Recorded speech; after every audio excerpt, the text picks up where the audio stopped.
11th standard का ये है हमारा चैप्टर नंबर 13। बेसिकली ये जो टॉपिक है ये बहुत ज्यादा इंपॉर्टेंट है, बिकॉज कैलकुलस का स्टार्टिंग पार्ट यही है। कैलकुलस में जो चीजें हमें करनी होती है वो मैं आपको बताता हूँ। सबसे पहले लिमिट्स, जो हम अभी स्टार्ट कर रहे हैं। कंटिन्यूटी, जो इसका नेक्स्ट पार्ट है वो हम 12th स्टैंडर्ड में करेंगे। डिफरेंशिएबिलिटी, कि मतलब कोई भी फंक्शन डिफरेंशिएबल है या नहीं, ठीक है। डिफरेंशिएशन, एप्लीकेशन ऑफ डिफरेंशिएशन, ठीक है। इंटीग्रेशन, एप्लीकेशन ऑफ इंटीग्रेशन, और फाइनली डिफरेंशियल इक्वेशन। ये पूरा पार्ट है कैलकुलस का। ये मैंने चेन आप लोगों को इसलिए दिखा दिया है कि आप खुद ही समझ जाओ कि जो टॉपिक आप अभी स्टार्ट करने वाले हो वो कितना ज्यादा इंपॉर्टेंट है, ठीक है। तो जैसा कि मैंने 11th स्टैंडर्ड की मैथ्स कुछ जब हमने शुरू किया था पढ़ना, तभी मैंने स्पेशली बताया था कि 4 चैप्टर 11th स्टैंडर्ड के लिए बहुत इंपॉर्टेंट है। और ये तुम्हारे एंटायर करियर के लिए, जितनी भी जिंदगी में तुमने मैथ्स कर रही ना, उसके लिए ही बहुत ज्यादा इंपॉर्टेंट है। क्योंकि कैलकुलस एक ऐसा पार्ट है जो हमेशा आएगा ही आएगा, चाहे वो किसी भी फील्ड में चले जाओ, इसकी एप्लीकेशंस हर जगह होंगी। चाहे साइंस वाला बच्चा आगे परस्यू करे या फिर कॉमर्स वाला, ये वाली चीजें आनी ही आनी है, ठीक है ना। तो इसलिए इस चैप्टर को बहुत सीरियसली करना है। अब मैं इसमें आपको बताता हूँ, मैं लिमिट्स करवाऊंगा। कंटिन्यूटी मोरलेस 50-50 टाइप होगा। डिफरेंशियबिलिटी अभी हम नहीं करेंगे, डिफरेंशिएशन पूरा करेंगे। ये पूरा 12th स्टैंडर्ड का पार्ट है, ये पूरा 12th स्टैंडर्ड का पार्ट है, तो इसका हम 50% पार्ट करेंगे। और ये पूरा 11th स्टैंडर्ड का, तो ये तो पूरा करना है, ये पूरा करना है और ये आधा करना है। डिफरेंशियबिलिटी ऐसे करने की जरूरत नहीं है, तो अभी हम इतना पार्ट करेंगे। ये वाला चैप्टर पूरा 12th स्टैंडर्ड का है, चैप्टर नंबर 5 एनसीईआरटी पार्ट 1। तो चाहो तो आप लोग पीडीएफ पहले से डाउनलोड कर लेना, ठीक है ना। 12th क्लास का चैप्टर नंबर 5 है, तो ये हम पूरा करेंगे, ये पूरा करेंगे और ये पूरा करेंगे, ठीक है। ये मैंने इसलिए बता दिया और आपको, क्योंकि ये आपका 12th स्टैंडर्ड में, जब आप 12th स्टैंडर्ड में यहां से लेके यहां तक होगा, जो इसकी वेटेज है, लाइक पहले ये 44 मार्क्स का था, लाइक आउट ऑफ 100, यानी 44% सिलेबस, यानी अप्रोक्सीमेट 50% सिलेबस आपका कैलकुलस ही है। तो अब ये खुद ही समझ सकते हो कि 12th स्टैंडर्ड के लिए कितना ज्यादा इंपॉर्टेंट है, ठीक है ना। तो बेसिकली अगर तुम्हें कैलकुलस आता है, कैलकुलस कमांड में, तो तुम्हारी मतलब आधी 12th तो हो गई। बाकी बची आधी, तो आधी में बहुत सारी चीजें ऐसी हैं जो बहुत इजी हैं, कुछ चीजें ऐसी हैं जो थोड़ी बहुत मेहनत से हो जाती हैं, ठीक है। चलो अब ज्यादा टाइम वेस्ट नहीं करते, अब हम स्टार्ट करते हैं। टॉपिक का नाम है हमारा लिमिट। समझने के लिए बहुत सिंपल सा तरीका एक बताता हूं मैं आपको। थोड़ा 8th-9th स्टैंडर्ड में चलते हैं। 8th-9th स्टैंडर्ड में क्वेश्चन होता था कि जैसे सपोज कोई फंक्शन दे दिया fx equals to x square plus 1, और क्वेश्चन में बोला हुआ है कि find the value of f of 2, या क्वेश्चन में बोला है find the value of f of 5, right. तो ये क्वेश्चन कितना सिंपल है, हमने कुछ नहीं करना, x की जगह बस 2 पुट करना है। सो 2 स्क्वायर प्लस 1, आंसर हो गया 5। f ऑफ 5 निकालना है, तो 5 स्क्वायर प्लस 1, तो 25 प्लस 1 20। सिंपल है। सेम चीज को जब हम लिमिट्स में करेंगे, तो लिमिट्स में अगर मुझे इस फंक्शन की वैल्यू एट 2 पे चाहिए, तो मैं इसको लिखूंगा कैसे, तो लिखने का थोड़ा डिफरेंस है, ध्यान से देखेंगे यहाँ पे। हम इसको ऐसे लिखते हैं, लिमिट x टेंस टू 2, इसको आप रीड ऐसे करते हो, limit x tends to 2 and your function is x square plus 1, ठीक है। इन डिटेल में अगर समझने जाओ तो इसका बेसिकली मतलब होता है कि जो ये फंक्शन है, इसको 2 अप्रोच कर रहा है आइदर फ्रॉम लेफ्ट साइड और राइट साइड। इसका मतलब होता है कि 2 से कम कोई नियरेस्ट वैल्यू, 2 से बहुत स्मॉलर कम वैल्यू जैसे 1.999, या फिर 2 से थोड़ी सी ज्यादा वैल्यू इज लाइक 2.0001, इस पे इवैल्यूएट कर रहा है या उनसे ही अप्रोच कर रहा है। बट सिंपल तरीका देखने का और इवैल्यूएट करने का ये है कि उन्होंने बस ये बोला है कि इस फंक्शन की वैल्यू 2 पे आप फाइंड आउट करके बताओ। तो कुछ दिमाग लगाने की जरूरत नहीं है, x की वैल्यू अब 2 पुट कर दो, 2 स्क्वायर प्लस 1, आंसर हो गया 5।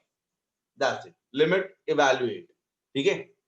अच्छा, अब अगर प्रॉब्लम कब होगी, अगर क्वेश्चन आपका ये आ गया कि limit x tends to, suppose कोई फंक्शन ले लेते हैं 1 और x minus 1 upon x square minus 1 आ गया।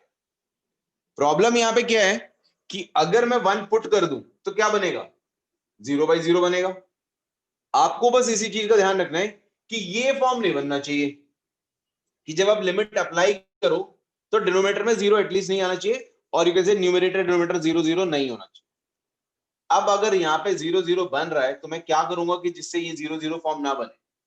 तो दिमाग में एक सिंपल सा थॉट आता है कि आप इसको सिंप्लीफाई कर लो जी, है ना, कि जितना सिंप्लीफाई हो सकता है वो सिंप्लीफाई कर लेते हैं। तो x minus one upon x square minus one को x minus one x plus one, इससे क्या हो गया, ये हो गया कैंसिल। 1 की वैल्यू पुट कर देंगे तो आंसर हो जाएगा 1 upon 1 plus 1 which is 1 upon 2 is the answer. आई बात समझ में? एक और एग्जांपल लेते हैं। अगर सपोज क्वेश्चन है limit x tends to 0 under root of x upon under root of 16 plus root x minus 4, ये ले लेते हैं। अगर मैं इसमें लिमिट लगाता हूं 0 तो आंसर 0 बाई 0 फॉर्म हो जाएगा। तो अब जैसे कि मैंने बताया है कि हमें बस ये ध्यान रखना है कि 0 बाई 0 बनना नहीं चाहिए, लेकिन यहाँ पे कुछ ऑप्शन तुम्हें दिख नहीं रहा है कि 0 लगाओगे तो 0 बनेगा। फैक्टराइज, यहाँ तो फैक्टराइज हो सकता था, यहाँ पे फैक्टराइज होगा नहीं। तो फैक्टराइज नहीं हो सकता तो कोई बात नहीं, रैशनलाइज तो कर सकते हैं। तो जी रैशनलाइज करके देख लेते हैं। रैशनलाइज किससे करेंगे? जो भी आपका डिनोमिनेटर में उसका साइन चेंज करके ऊपर नीचे मल्टीप्लाई कर दो।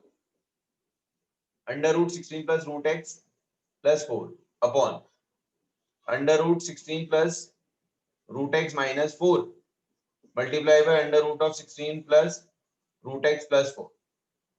तो ये बेसिकली हो गया limit x tends to 0 under root 16 plus root x plus 4 upon a minus b into a plus b. तो 16 प्लस रूट एक्स माइनस 16, ये कैंसिल हो गया, रूट एक्स से रूट एक्स कैंसिल हो गया। अब आप लिमिट अप्लाई कर सकते हो, ये 0 हो जाएगा तो अंडर रूट 16 हो गया 4 plus 4, then your answer will be 8। Clear है? Yes sir. श्योर है राना? समझ में आया बेटा? सर एक चीज समझ में नहीं आई, जैसे हाँ। हमने कहा कि fx is equal to x square plus 1, तो हाँ। उसको हम लिमिट्स में lim x tends to x square plus 1 ऐसे लिखते हैं। हाँ अच्छा ठीक है। ठीक है। ठीक है। सिद्धू समझ में आया? Yes sir. Very good. Lavanya, Ipsita? Sir वापस बता दो। कौन सा वाला पार्ट? Sir third.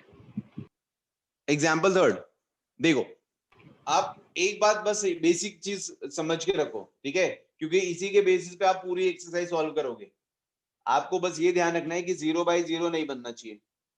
इसमें 0 बाई 0 नहीं बन रहा था तो हमने दिमाग नहीं लगाया, सीधे वैल्यू पुट कर दिया और आंसर आ गया। इसमें 0 बाई 0 बन रहा था तो हमने क्या किया, हम ये सोचेंगे कि ये फंक्शन को देखो, सिर्फ इसको भूल जाओ, आपके लिए ये क्वेश्चन है और इसको सिंपलेस्ट फॉर्म में लाना है। तो हमने क्या किया, नीचे फैक्टराइज कर दिया, जब ये कट गया तो लिमिट लगा दी। तो यहाँ तो फैक्टराइजेशन पॉसिबल था। इस केस में मैंने देखा कि यहाँ पे फैक्टराइजेशन तो हो नहीं सकता है, तो आप खुद सोचो, यहाँ पे दिमाग लगाओ कि आपको करना क्या है, मतलब आप क्या कर सकते हो इसमें कि लिमिट आप अप्लाई कर पाओ। तो रूट के फॉर्म में था तो हम ये जस्ट फॉर अ थॉट हमने ये ले लिया कि चलो रैशनलाइज करके देख लेते हैं, कुछ ना कुछ तो आएगा। हमने रैशनलाइज करके देखा, हुआ क्या कि यहाँ पे 16 16 कैंसिल हो गया, रूट एक्स कैंसिल हो गया। अब हम इसके बाद आराम से लिमिट लगा सकते हैं। तो आपको बस ध्यान में सिर्फ ये रखना है कि 0 बाई 0 नहीं आना चाहिए। 0 बाई 0 अगर आ रहा है दैट मीन्स कि आपको क्वेश्चन को सिंप्लीफाई करना ही करना है। तो सिंप्लीफिकेशन में सिर्फ दो चीजें हैं, आइदर फैक्टराइजेशन होगा और या फिर रैशनलाइजेशन होगा। अगर कुछ ऐसा फंक्शन है तो फैक्टराइज करो, और अगर रूट शूट है तो उसको रैशनलाइज करो। क्लियर है? Yes sir. Very good. Sakshi बेटा समझ में आया? Yes sir. सर ये रिकॉर्डिंग पॉज कर दूं? हाँ बेटा हाँ, जस्ट स्टॉप रिकॉर्ड।